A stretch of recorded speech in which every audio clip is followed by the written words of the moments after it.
Hey everyone, and welcome to the Putty Mod YouTube channel. And on the bench we have an R230 differential. This is a Nissan rear end. It's at a twin turbo 300ZX, mid 90s model. And this is what these things look like. They weigh a lot, man. I mean, this thing's heavy, dude. Just the ring gear and LSD pretty much weighs about the same as a Miata rear end does. So just that center chunk. You can get an idea of the size of this thing by looking at the pinion. It's massive. You guys have seen me build these things before, so this is probably nothing new. This happens to be the drain magnet that came out of this rear end. Not really sure what's going on here, but yeah, not good. What a mess. But anyway, we have everything kind of cleaned up and go over a little bit of this stuff. It's going to be kind of a quickie short video. I didn't really take any video of the restoration of this thing, which I really should have done. This is probably one of the cruddiest, rustiest differentials I've had in this shop in a very, very long time. This one was really bad. I'm going to put in a few stills in the little video that I'm making here just to give you guys an idea how kind of nasty this thing was.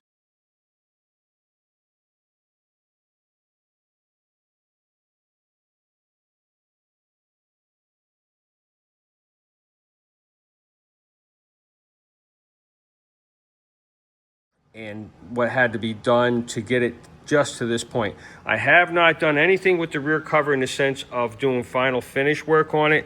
I have cleaned it, that is for sure, because this thing was really, really, really bad. We had to heat this thing up to get the fill bolt out of it, the fill plug. It would not come out, and I didn't want to break the aluminum cover.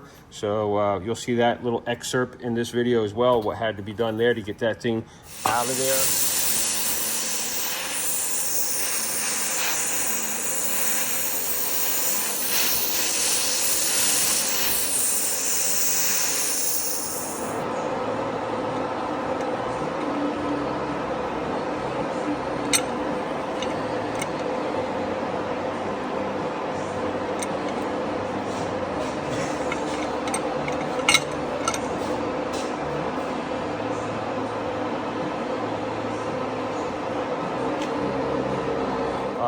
This fella has included a lot of neat new parts for it.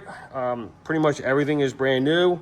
So the only thing we're keeping from the original setup is the cast iron third member, the rear cover, the axle stubs here, and we'll show you some of the information on that as well, because it had to be something that has to be done there if you're going to put in an aftermarket LSD such as this Quaife.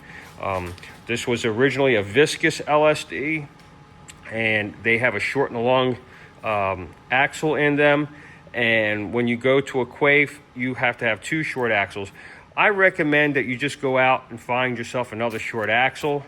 Otherwise, the long axle has to be modified, has to be cut and done so that it will fit inside this case. And the thing is, with that having to be done, these are hard. These are harder than the hinges of hell. And so cutting them is not easy. Machining them, definitely not easy. And but that's what it looks like when you take a long one and make it short. And that's what has to be done. And this is the little printout they give you when you get these Quaife set up. Show you exactly what has to be done to make it fit into their LSD. And so they give you this when you get their LSD. There's the gasket for the cover. We got new studs for the cover here from Nissan, new cover bolts. We have some new Nismo bushings for the case. They'll go right in here, these things. Had to push the old ones out. I'm going to be pushing the new ones in.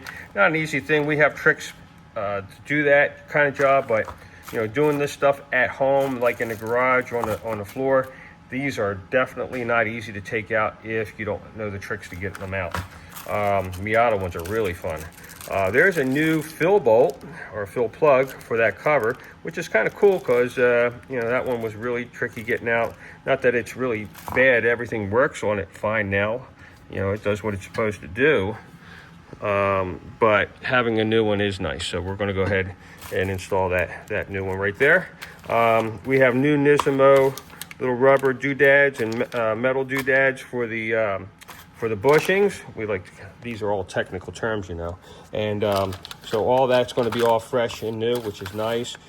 This is the distance piece for the pinion. We already pressed on the brand new pinion bearing, and already pressed all the new bearings onto our LSD. That stuff has been done. I have not put the new cups inside the case yet. I'll be doing that probably tomorrow. Here's all of our new seals. And there's our outside bearing that'll be going up here. This is the cup for our inside bearing, which is right here. So this is it's coming along nice. It's going to go together very well. It's going to look fantastic. Like I said, you'll see some pictures of what this thing kind of looked like before we started, and you can see what it looks like now.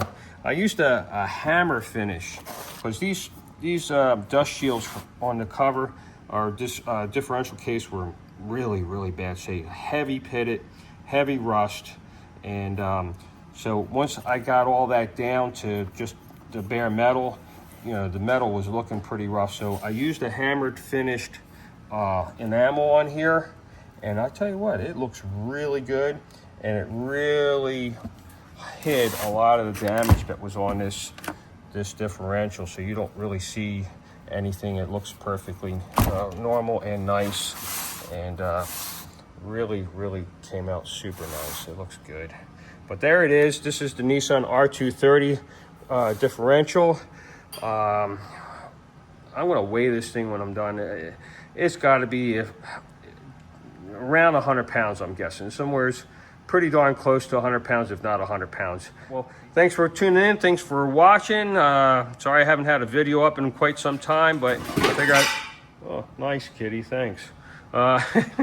New shop kitty is absolutely a lunatic. Yeah.